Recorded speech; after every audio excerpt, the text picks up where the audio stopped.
Amigas, amigos, hoje a nossa Ken Sapiens vai a uma pergunta paradoxal. Existem muitas ciências ou só existe uma ciência? Por que paradoxal? Há um musical muito bonito, ficou décadas na Broadway e deu origem a um lindo filme com o mesmo ator e atores do musical, chamado Fiddler on the Roof, Violinista no Telhado. É a história da comunidade judaica na época da perseguição, dos pogrom, na Rússia, no final do século XIX. E logo no início do musical tem uma piada que até ficou clássica, tem muitas versões.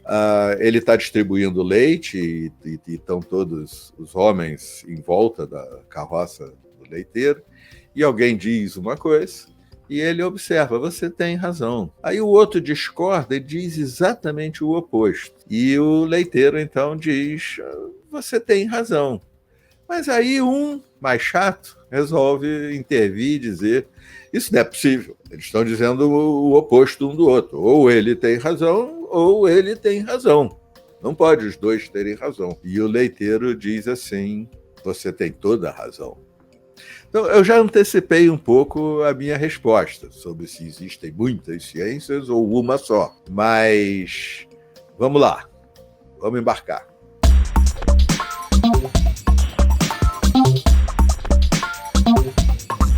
Há mais de século e meio atrás, Karl Marx e Friedrich Engels escreveram um livro, 2 volumes, A Ideologia Alemã. Eles não gostaram muito do livro, não, porque mandaram para o editor, surgiram as dificuldades burocráticas, e aí eles disseram, o importante era nós organizarmos as ideias, e jogam o livro numa gaveta, trancam e nunca mandam para publicação. O livro tem insights geniais e tem muita bobagem até. Tem até coisas lá que, se chamarem a atenção, Marx e Engels seriam cancelados. Tudo está no contexto histórico. Mas logo no início do livro tem uma frase genial. O curioso é que o mesmo livro que eles abandonaram, essa frase eles não gostaram, que estava riscada a lápis. E o parágrafo seguinte descreve a carta. A frase, e o parágrafo também está riscado a lápis. A frase genial é: só existe uma ciência, a ciência da história. Eu vou até ler aqui A Ideologia Alemã. Só existe uma ciência, a da história. Essa pode ser examinada por 2 aspectos, história da natureza e história dos homens. Essa história da natureza vai ser legal daqui a pouco. Mas eles estavam pensando mesmo, era em dizer que não existem economia, ciência política, sociologia, antropologia, relações internacionais, que isso tudo, a realidade é muito complexa, é histórica, é a história, e que a gente precisa de olhar por janelas variadas para a mesma realidade, a da história, e depois juntar o que cada um conseguiu ver para tentar um mosaico o mais próximo possível da realidade.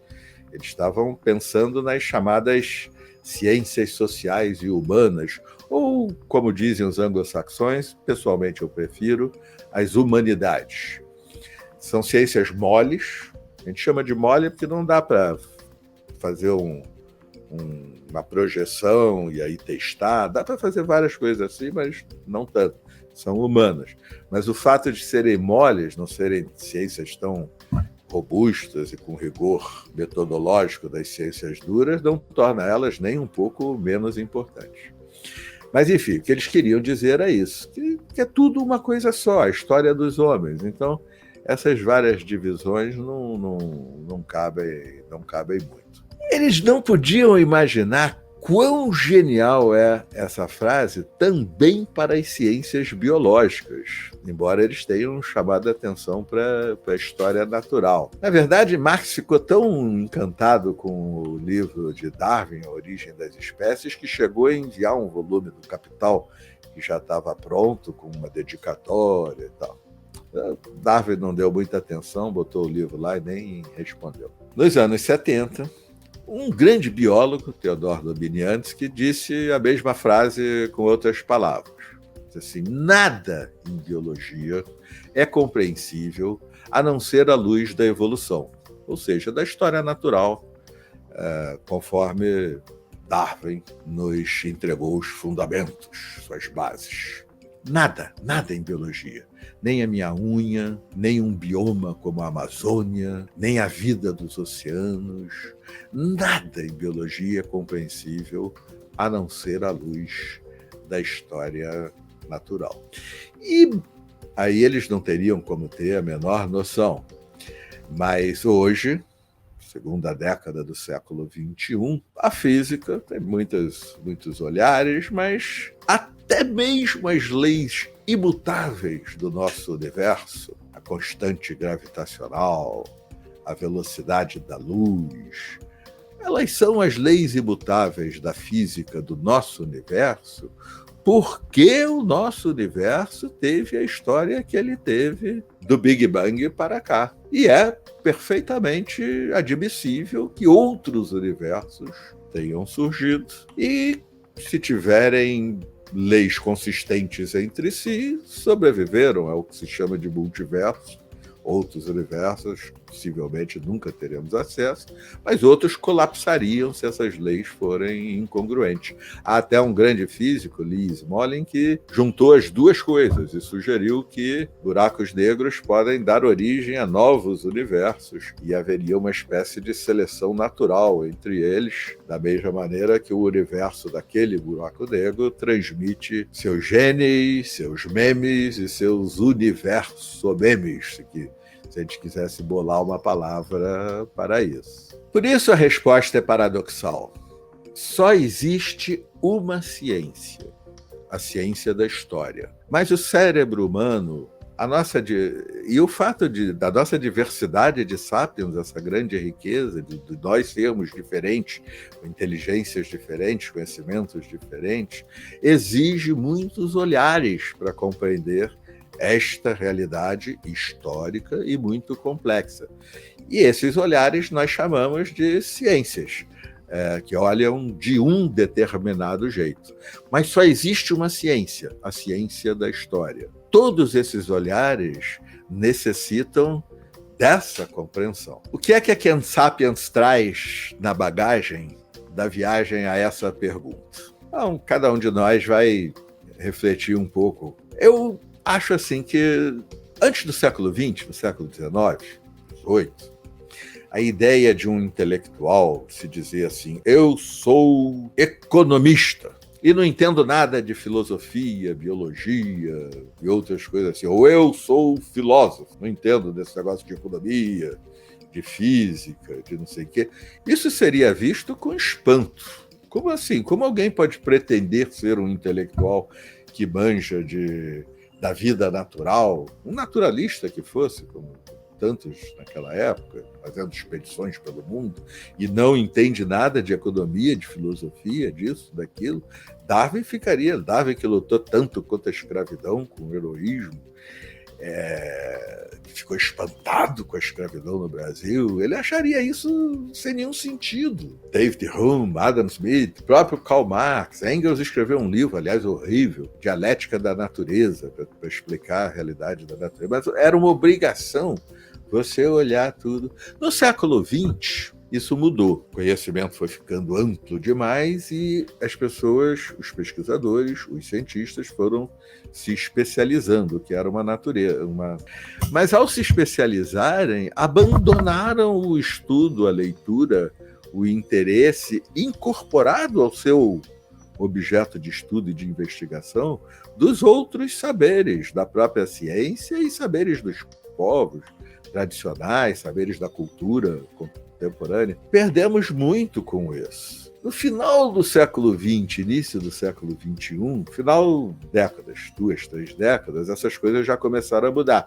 Não existe paper em revista científica, da Science, da Nature, com um autor. Isso não é mais possível. São 11, 15 autores, um líder, possivelmente, ou mais de um. Mas são precisos muitos saberes. E não dá para fazer só somando dos especialistas. Todos especialmente os líderes do paper, têm que ter a visão geral. Isso vale para qualquer um que pretenda ser intelectual, não no sentido bobão da coisa. Todos somos intelectuais. Pensar o mundo, pensar a vida. É preciso ser, a palavra é feinha, pretensiosa, polímato, mas é preciso, é indispensável. A minha área é economia, eu sou economista. Não é possível ser economista sem entender de física, química, biologia, filosofia e das demais chamadas ciências sociais e humanas ou humanidades. E para mim isso tem uma importância pessoal. Eu tive a bênção de ser amigo, vários anos mais velho do que eu, de uma pessoa extraordinária, maravilhosa, como pessoa, doce, generosa, e como pensador, professor Leandro Konder, filósofo, educador. E quando eles retornaram do exílio, com a anistia, em 1979, Leandro Konder e seu irmão, Carlos Nelson Coutinho, eu fui meio adotado, assim como eu tinha 21 anos. E aí um dia à noite, fui lá visitar o Leandro, ele me convidou, jantamos, tal. Eu que liguei para dizer, preciso conversar, ter orientação, tal. E era um apartamentinho na General Osório, e conversamos bastante, foi maravilhoso para mim, um privilégio. E no final o Leandro me deu um conselho. Ele disse assim: mas Roberto, escolhe o que estudar, tá? Não sai por aí estudando tudo, não. Lendo de tudo. Escolhe teu objeto de estudo e hoje a palavra seria foca nele. Pelo tempo não existia esse verbo. Eu tenho o maior problema com essa palavra de focar, tá? Eu acho que a gente acaba com uma bola no nariz, que nem essas focas de circo aí. Mas o fato é que ele me disse isso. Concentre-se no seu objeto de estudo, senão você vai acabar uivando para a lua. Eu aprendi milhões de coisas e segui com o Leandro. Grande pessoa e pensador. Mas eu saí ali andando pela General Osório e pensando, mas que diabo, eu adoro uivar para a lua. Aliás, até hoje em dia, lua cheia, eu e os cachorros aqui, a gente dá uma uivada boa. Mas eu pensei, esse conselho deve até estar certo, claro, é o Leandro, mas não é minha praia. A minha praia é uivar para a lua. Eu me concentrei em história econômica e depois mudança climática, mas sempre lendo um pouco de tudo. Como vocês, todos que embarcam na Quem Sapiens. Vamos viajando, fora da caixinha. Existem muitas ciências, mas só existe uma ciência, a ciência da história.